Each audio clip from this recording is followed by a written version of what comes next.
एका सदर यूनिट सदर जनरल सेक्रेटरी अस्सलाम वालेकुम जी उस्ताद जी एस दोस्तों जेके वज़ारत में सब दोस्तों बयान कर चुका है आम चंद वज़ारत पेश कर सुन में तो जो आइन जी जेके शिक में तब्दीली थे भी वजह कदे आइन जी शिक तब्दीली आइन उस्ताद दोस्त होंगी असी उन्हें हिमायत करासी जेके उस्ताद दुश्मनी होंगी उन्हें मुखालिफ होंगी असी उन्हें मुजामत करासी ऐं मुखालफत करासी उनका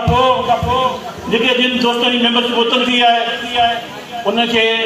इशू ॼाण आयो आहे त उन्हनि जेका तज़लील कई आहे ऐं बहैसियत उस्ताद इन तज़लील जे ख़िलाफ़ आहियां तज़लील असांजे उस्ताद खे या ज़ेब थी ॾे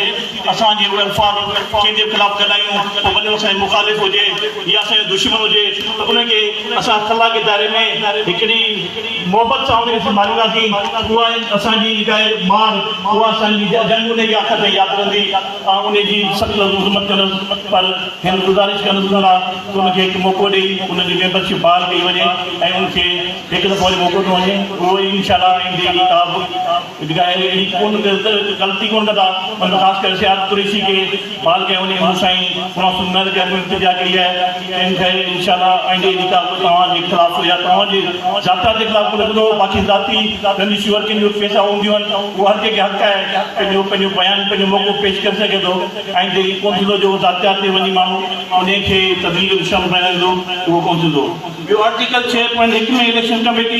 जेको आहे मर्कज़ लिखियो आहे ऐं गुज़ारिश कंदुसि जेको आहे उन में वाज़े करे उहो इलेक्शन करे आहे टिनि नई जनरल यूनिटुनि जी ज़िलनि जी जनरल इलेक्शन जो शेड्यूल अनाउंस कयो वञे उनखे डेग ॾिनो वञे जो उनखे डेग ईंदा हीअ वरी असांजो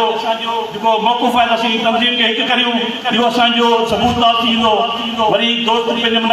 रंजिशूं पैदा थी वेंदियूं ऐं चाहियां थो त रंजिशूं पैदा न थियनि कि दोस्त हिकु थी वञनि हिकु आहिनि इंशाअल्लाह इन प्लेटफॉर्म तां बिटाई नगरी तां जब असीं वेंदासीं त उथंदासीं पंहिंजो प्रोग्राम वाइंड अप करे इंशाअल्लाह हिकु थी वेंदासीं पर उन में तव्हां थोरो लचक जो मुदारो ॾेखारियो इलेक्शन शेड्यूल अनाउंस करियो ऐं जेको दोस्त कटे ईंदो उहो असांजो सॼो साईं हूंदो उहो असांजो मर्कज़ सदर हूंदो ऐं का दड़ाबंदी कोन हूंदी सभिनी खे क़ाबिले क़बूल हूंदो ऐं उन जेको माना हुकुम हूंदो उहो असां सभिनी लाइ लबैक हूंदो पोइ जिथे चवंदो असीं उते